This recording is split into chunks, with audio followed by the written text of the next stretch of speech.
Ligo ka na? Gusto mo maligo? O mamaya konti? Kanina pa kita tinatawagan doon sa kabila. Ngayon, nakaupo ko dito. Dito ka ngayon mag-istorbo sa akin. Ha? Gusto mo na maligo? Para bukas, hindi ka na maliligo. Sa Sabado na naman yung ligo mo. Naiintindihan mo ba ako, boy? Hindi.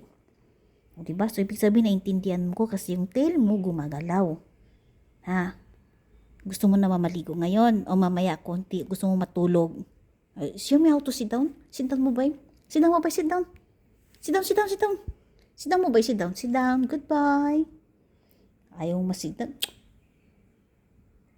Sit down mo, boy. Sit down. Sit down mo, boy. Sit down. Macho, sit down. Sit down mo, boy. Ay, pakita mo sa kanila mo na marunong ka umupo. Sit down mo, boy. Sit down. Ay, ayaw talaga umupo. Kung ayaw talaga niya, ayaw talaga niya. Yan ang ugali ni Macho. Hindi marunong makinig. Sobrang tamad. Hindi marunong makisama. And what else, boy? Pero friendly yan, guys, sa mga tao. Hindi siya marunong tumahol sa mga tao. Kaya yung mga gustong pumasok sa bahay, welcome na welcome. So, huwag kayong magtiwala kay Macho kasi hindi kayo safe pag iniwanan yan sa bahay. Boy, boy. Boy, boy. Ligo ka na? Ha? Ligo ka na, boy, boy? Yan na si Macho guys, sinasabi ko sa inyo eh. Dito ako upo, tinan mo, lapit yan. Yan si Macho. Pero, mabait yan. Mabait yan siya, mabait. Wala akong masabi dyan. Eh, gusto ko na nga paliguan muna. Bago ako maligo. Ayan, ito. Tapos na din ako maglinis yan, no. Malinis na yan, guys. Yan, no. Para sa Chinese New Year.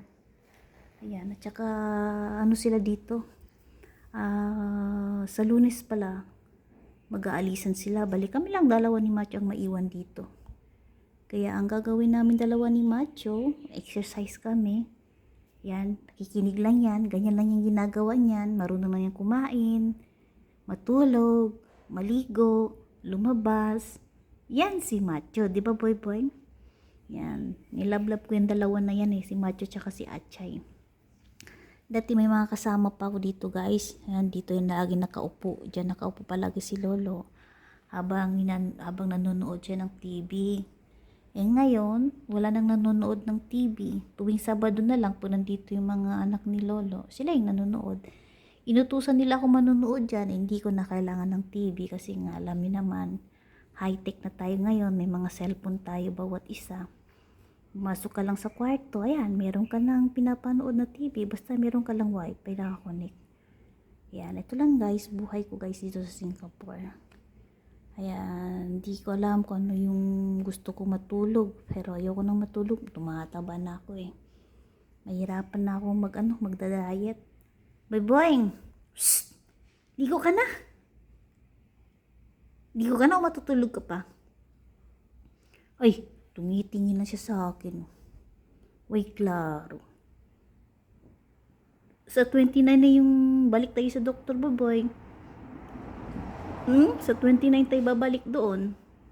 Sabi ng doktor na magda-diet ka daw. Yan, paano ka magda-diet? Tulog ng tulog lang naman yan eh. Magda-diet ka daw kasi yung weight mo nasa 36. So, kailangan bababa siya sa 30. Eh, wala tayong magagawa eh. Hindi ko pwede bigyan ng pagkain kasi nga nagtitake siya ng gamot. So, yan lang yan siya guys. Ganyan lang yan siya. Diba? Hindi ko alam. Basta. Naliligo ka na? Alis na tayo? Buksan ko yung ano ha. Yan, ito naman oh. Buksan ko na yung gate dito para dito ka na maligo. Sige na, tumayo ka na dyan. Boy boy, tumayo ka na boy boy. Sabi mo maliligo ka na. Dito na oh, nagbukas na ka ng gate boy boy oh. Shh! Halika na.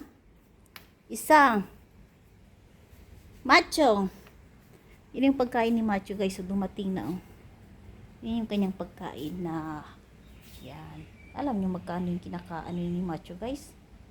Ano yan eh, nasa 160 $160 times yun ng 46 ngayon. 46 o 45. mag times kayo dyan. Kasi ngayon parang nasa 45 almost na yung palitan. At syempre dahil sa sobrang init, wala na, pati yung mga damo naging brown na. Hinihintay ko yung ano, yung tawag doon, yung malaki, ano yung kalaguni ba, para ibibigay ko yung mga news, mga notebook, mga libro ko sa ano, para bawas yung mga ano dito. Wala eh. Sobrang init ngayon guys. Macho! Halika na! Shh! Ay, ang tigas pa tayong ulo na yan, oh. Di talaga marunong makinig sa akin, oh. Ligo ka na nga. Ilang beses ko na tinatawagan kita. Gusto mo maligo, eh, hindi. Ha, boy, boy. Ligo ka muna. Tingnan mo yung itsura mo. Okay? Ligo ka na muna. I know I need to be in love. I know I'm wasting too much time. Ayan guys, maraming salamat pala guys. Ay finally guys, na-unlock na tayo sa 150,000 minutes view sa kabilang platform. At ngayon naman ay nagbubuo na po ako ngayon ng followers para ma-unlock din ako ng 10k.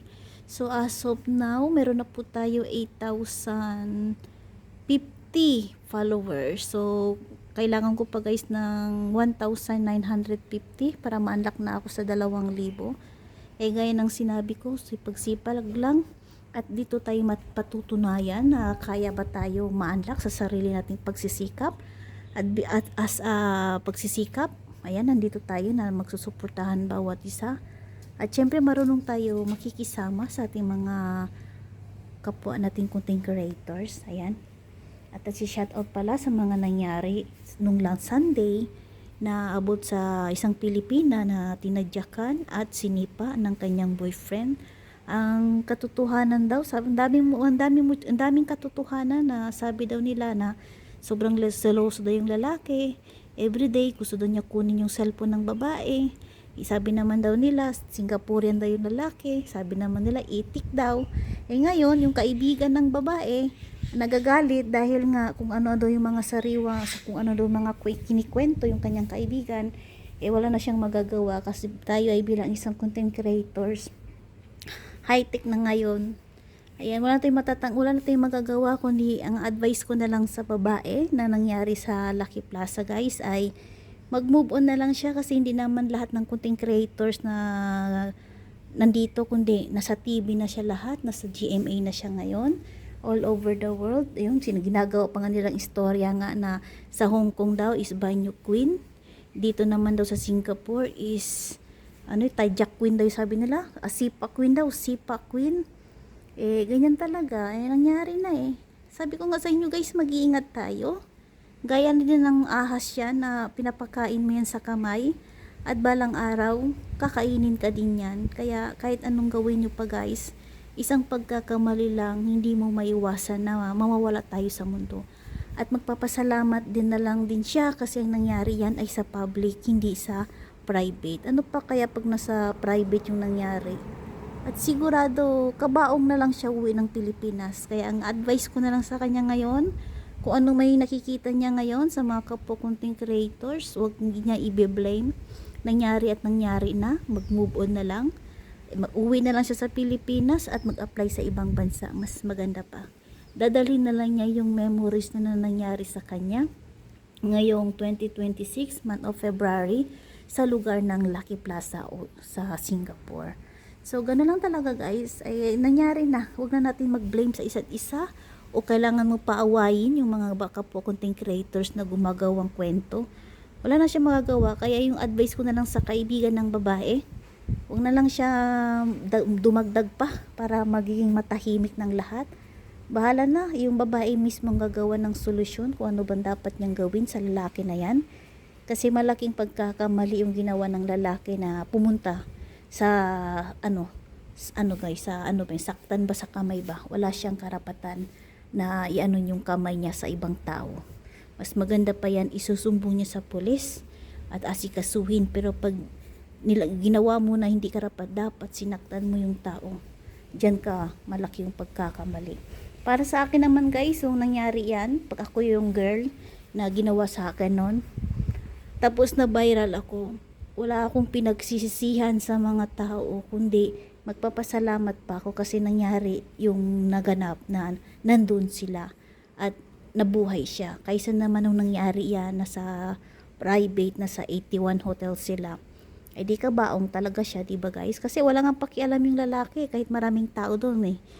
Tinadyakan, sinipa, sinampal ba yung kasama ba yung sampal, yung basta lahat-lahat na naranasan ng babae. So advice ko na lang sa girl, wala na, matuto na lang siya sa pagkakamali kasi lahat talaga ng tao, hindi tayo matuto kundi tayo magkakamali. Moving forward, asikasuhin kung dapat asikasuhin, exit siya dito, apply siya sa ibang bansa kasi bata pa yung babae. So marami pa siyang mahanap na trabaho. Ganun din, kahit ako ganyan yung gagawin ko. Wala na siyang ano. So ganito na lang guys at ako'y magpaligo muna kay Macho. Macho boy, halika na, ligo ka na. Maraming salamat guys and at ako'y mag-go off na. Ayan, maraming salamat. To pala guys, si Adora Banto, ang aking YouTube channel. At syempre, huwag nyo kalimutan guys, ipindutin yung bell para lahat kayo updated sa aking video. Maraming salamat and God bless everyone.